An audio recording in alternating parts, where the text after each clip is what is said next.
1951년 1월 13일입니다.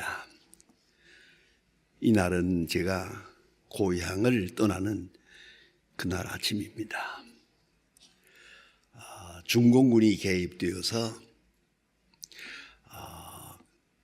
여기저기서 대포소리가 터지고 총소리가 나는 바로 그런 시간에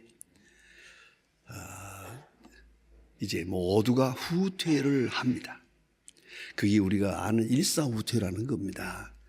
자, 그런데 그때 새벽 기도회에 나갔다가 저희 어머니와 제가 집으로 돌아왔습니다. 그러나 이제는 더 이상 제가 어머니를 모시고 그 동리에 있을 수 없는 그런 순간이 됐습니다. 떠날 수밖에 없게 되었습니다. 어머니께서 성경책 하나를 손에 들려주면서 자, 떠나라. 어찌할 수가 없겠다. 그때의 마지막으로 하신 말씀, 영영 제가 잊을 수 없는 개인적인 중요한 간증이 있는 내용입니다. 내가 너를 위해서 할 수 있는 일이 아무것도 없구나. 자, 지금 떠나서 오늘 밤 어디서 잘지? 영하 20도입니다. 정월 추위가 대단한데 이제 집을 떠나서 어디서 자며 무엇을 먹으며 아무것도 예측할 수 없는데 어쨌든 떠나야 되니. 내가 너를 위해서 할 수 있는 일이 아무것도 없구나. 내가 너를 사랑하지만 너를 위해 할 수 있는 일이 없어. 뿐만 아니라 아무 말도 할 수가 없어. 앞에 무슨 일이 있을지 모르니까. 이리로 가라 저리로 가라, 이렇게 하면 된다 저렇게 하면 산다. 아무 말도 할 수가 없어요.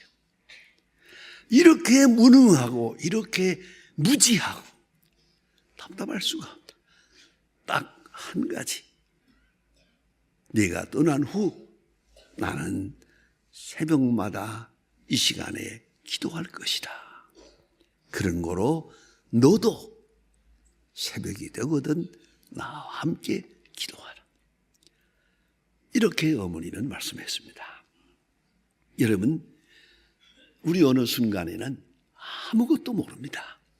머리가 하얗게 아무 생각도 없습니다. 그런가 하면 아무 할 일도 없습니다. 이렇게 무능하고 이렇게 무지할 수가 없어요. 그리고 주님께 의지하고 어머니는 말씀합니다. 너를 위해 기도하는 것 외에 나는 아무것도 해줄 것이 없구나 라고 말씀하시던 그 장면을 저는 일생 동안 잊을 수가 없습니다. 여러분, 인생을 가장 피곤하게 하는 것이 이것입니다. 무능합니다. 할 수 있는 일이 있는 것 같은데 아무것도 없습니다. 사실은.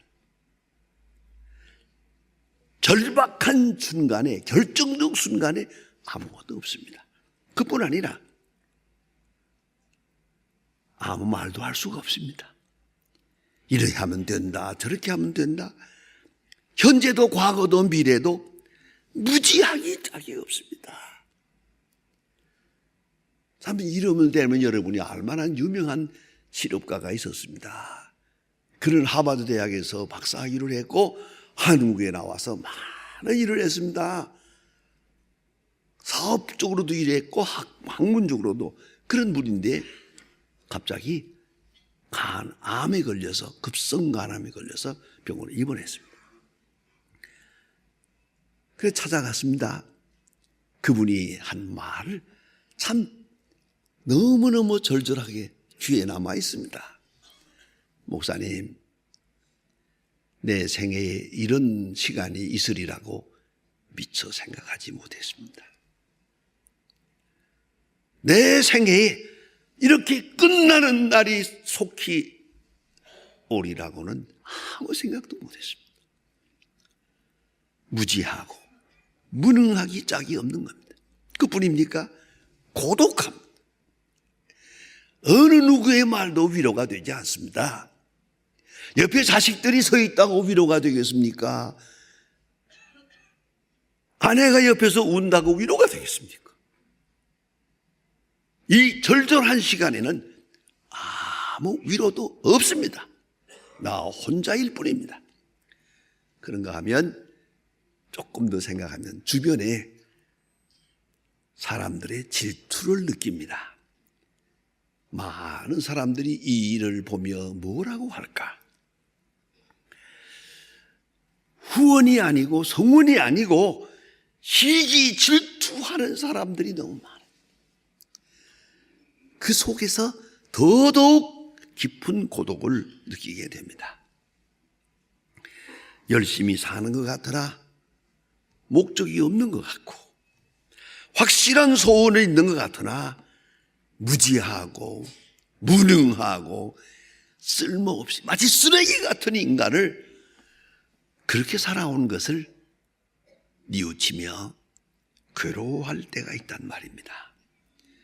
오늘 예수님께서 하신 말씀 절절하게 한번 마음으로 음미해 보십시오. 너의 구하는 것을 알지 못하는도다. 내가 지금 구하고 있는 것, 내가 지금 기도하고 있는 것, 내가 바라고 있는 소원 알지 못하는도다. 알지 못하는 것을 구하고 있고, 알지 못하는 것에 정열을 쏟고 있고, 알지 못하는 것에 근심 걱정하고 있어요. 아무것도 모르고 있는 거예요. 정말로 쓸데없는 걱정, 쓸데없는 근심, 그 쓸데없는 소원. 현재도 모르고 미래도 모릅니다. 더더욱 이 소원마저, 마지막 가슴 속에 있는 소원마저 이렇게 의미가 없고, 현재적 가치는 물론이거니와 미래적 가치는 더더욱 아무것도 아닌데, 그런 가운데서 예수님 앞에 나와 구하고 있다는 말입니다. 구하는 것을 모른다. 내가 기도하고 있는 것을 모른다. 모르는 것을 구한다. 그렇다면 그 결과는 허무죠. 어떻게 되는지를 전혀 모르면서 멀중얼중얼 열심히 구하고 있고 노력하고 있다고. 그런데 그 결과가 어떻게 되겠습니까? 그냥 허우적거리다가 마는 거죠. 모르고 산다. 아직도 모릅니다. 앞에 있는 일은 더더욱 모릅니다. 그리고 열심을 내고 있고, 그리고 탄식도 하고 성공했다 실패했다 뭐 소원을 이룬다 못 이룬다 생각하면 사는 것이 넌센스입니다. 너의 구하는 것을 모르는도다. 저들은 예수를 따랐습니다. 아마도 3년 동안 예수님을 열심히 따랐습니다. 저들은 직업도 버리고 예수를 따랐습니다. 예수님 가시는 대로 가고, 예수님 지무시는 데서 지무시고, 예수님과 함께 나름대로 예수님의 말씀을 열심히 들으면서 따랐습니다만은 중요한 게 있습니다. 그것은 수단이었습니다. 예수를 따라서 내 소원을 이룬다는 것이지 예수가 목적이 된 건 아닙니다. 예수가 목적이 아니고 예수가 수단이었어요. 요새 많은 경우에 예수 믿는 사람들 그런 경우가 많아요. 예수 믿는 길이 수단이요. 그래 예수 믿으면 소원 성취, 예수 믿으면 시험에 합격하고, 예수 믿으면 장사가 잘 되고, 예수 믿고 땅을 사면 집값이 올라가고 뭐 그런 거 말이에요. 그렇습니까? 그 소원이 얼마나 참 잘못된 것입니까? 예수가 목적이 아니라 예수가 내 생활의 수단이었단 말이에요. 그걸 구하고 있는 겁니다. 오늘 결정적인 시간에 예수님은 지금 곧 십자가를 질 판인데, 바로 그 순간에 제자들은 여전히 그 소원을 예수님께 마지막으로 지금 구하고 있더란 말입니다. 모르는 것을 구하고 있었습니다. 결과도 현재도 아무 의미도 모르는 것을 열심히 구하고 있었더라. 여러분, 누가복음 9장 51절에 보면 참 귀한 말씀이 있습니다. 예수님께서는 예루살렘을 향하여 올라가시기로 굳게 결심하시고 라는 말이 있는데요, 헬라 원문대로는 얼굴을 굳게 했다는 그런 뜻입니다. 이 말의 뜻은 예루살렘 쪽을 바라보면서 마음의 결심을 다짐합니다. 굳게 결심합니다. 저 예루살렘 저기에 지금 십자가가 기다리고 있어요.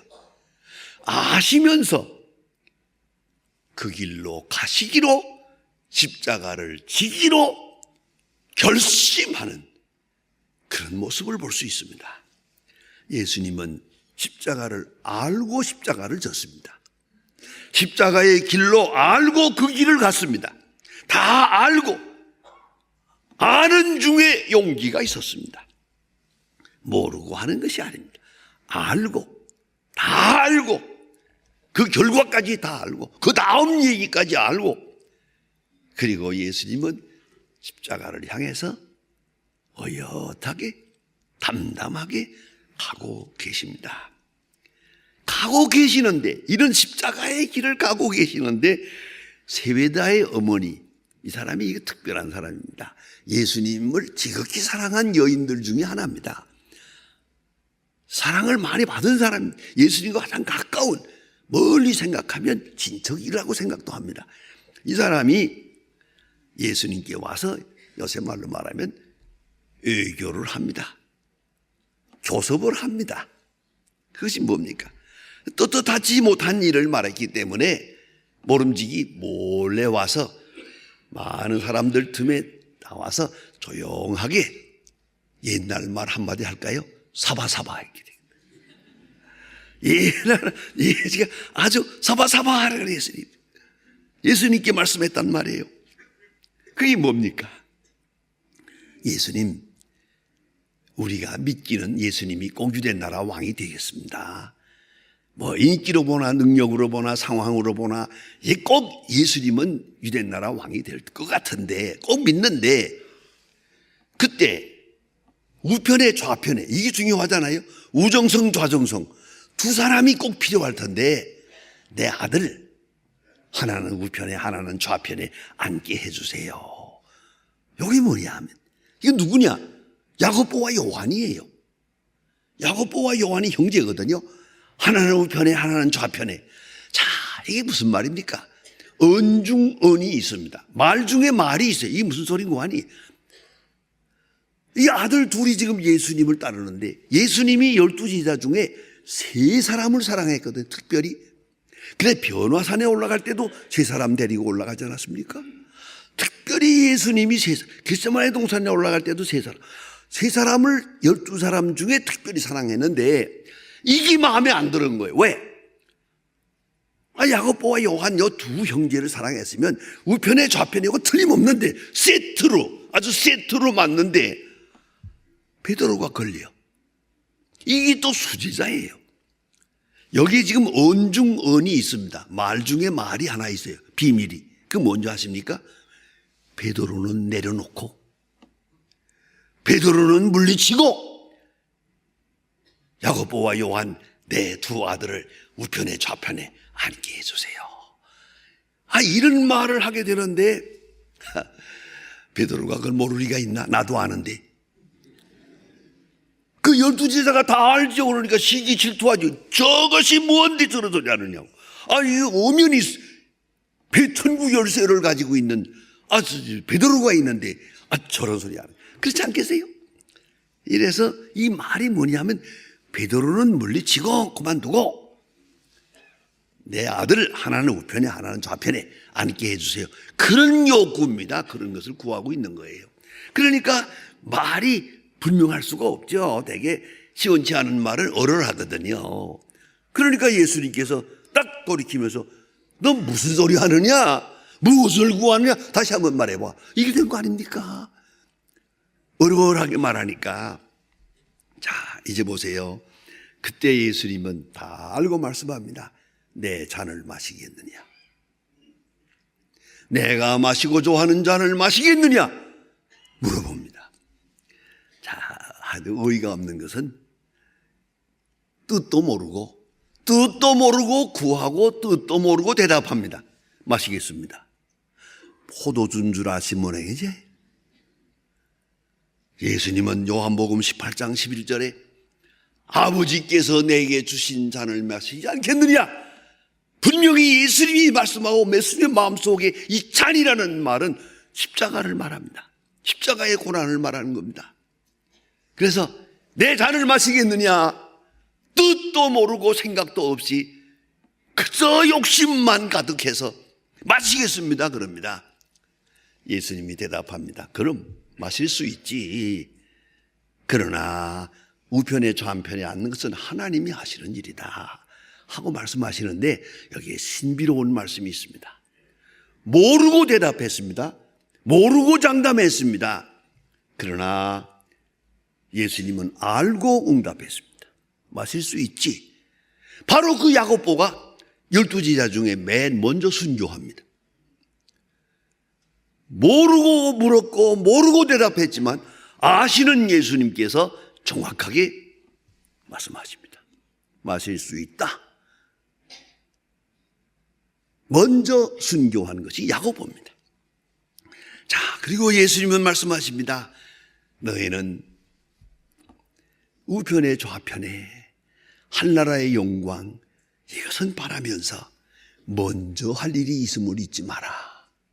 으뜸이 되고자 하는 자는 섬기는 자가 돼야 되고 주인이 되고자 하는 자는 종이 돼야 되고 인자는 섬기러 왔노라. 애당초부터 섬기러 왔고 대속물로 주려고 했다. 이게 무슨 말입니까? 대신 죽는다는 말이에요. 살리기 위해서 죽고 의를 만들기 위해서 죄인 되고 영광을 누리게 하기 위해 십자가를 짓다는 거죠. 이 과정이 없이는 내가 구하는 것을 얻을 수 없다 하는 말이죠. 먼저 십자가, 먼저 섬기고 먼저 종이 되라 말씀하십니다. 놀라운 미스터리입니다. 그리스도께서 이 어리석은 간구를 꾸짖지 않았다는 것입니다. 첫째가 되고 싶습니다, 으뜸이 되고 싶습니다 할 때 집어쳐 그건 잘못된 생각이다 라고 말씀하지 않고 그래 으뜸이 되라, 먼저 되라, 크게 되라, 영광을 누려라, 단 십자가를 먼저 져라. 먼저 고난이 있고 먼저 섬겨야 하느니라 라고 말씀하십니다. 잘못된 욕망에 대해서 꾸짖지 않았습니다. 단 자세가 잘못됐고 길을 잘못 택한 거예요. 그런 거로 먼저 종이 되어야 하리라, 먼저 섬겨야 하리라, 먼저 죽어야 하리라, 그리고야 부활의 영광이 있는 것이다. 내 잔을 마시겠느냐? 생각도 없이 마시겠다고 했는데 예수님은 그래 마셔라 말씀하십니다. 여러분 알고 따라야 합니다. 열심히 공부하고 묵상하고 더 깊이 알고 더 확실하게 알고 그리고 먼저 섬기고 먼저 십자가를 지고 먼저 십자가를 지고 그리고야 부활의 영광이 있다는 말입니다. 유명한 벤자민 프랭클린의 성공 경험을 들으면서 프랭클린으로부터 뭔가 성공의 비법을 좀 전수받고 싶어서 어떤 사람이 물었습니다. 선생님은 매일 어떠한 일을 하시나요? 벤자민 프랭클린은 대답했습니다. 저는 매일 자신과 싸우고 있습니다. 그럼 이기셨나요? 잠깐 동안 이겼습니다. 하지만 내일 또 반격해 올 것입니다. 자신과 또 싸우고 또 싸워야지요. 나는 이 싸움의 과정이 즐거워서 전혀 지치지 않습니다. 여러분, 자기 십자가를 진다는 것 다 알고 있습니다. 그러나 십자가를 회피합니다. 비껴가려고 합니다. 이것이 내게 없었으면 합니다. 그게 나 자신과의 싸움입니다. 자기 십자가를 지고 나를 쫓을 것이니라. 십자가를 지지 않고는 승리가 없고 십자가의 죽음이 없이는 부활의 영광이 없습니다. 주님께서 말씀하시고 주님께서 보여주시고 주님께서 먼저 가신 길입니다. 여러분, 오늘도 우리의 마음을 가다듬어서 주님 가신 길을 바라보며 우리가 가야 할 십자가의 길, 고난의 길을 먼저 생각해야 할 것입니다. 십자가의 고난 뒤에 부활의 영광이 있습니다. 그 아침을 생각하며 오늘의 십자가를 즐거운 마음으로, 오히려 감사한 마음으로 그렇게 지고 승리해야 할 것입니다. 기도하십시다.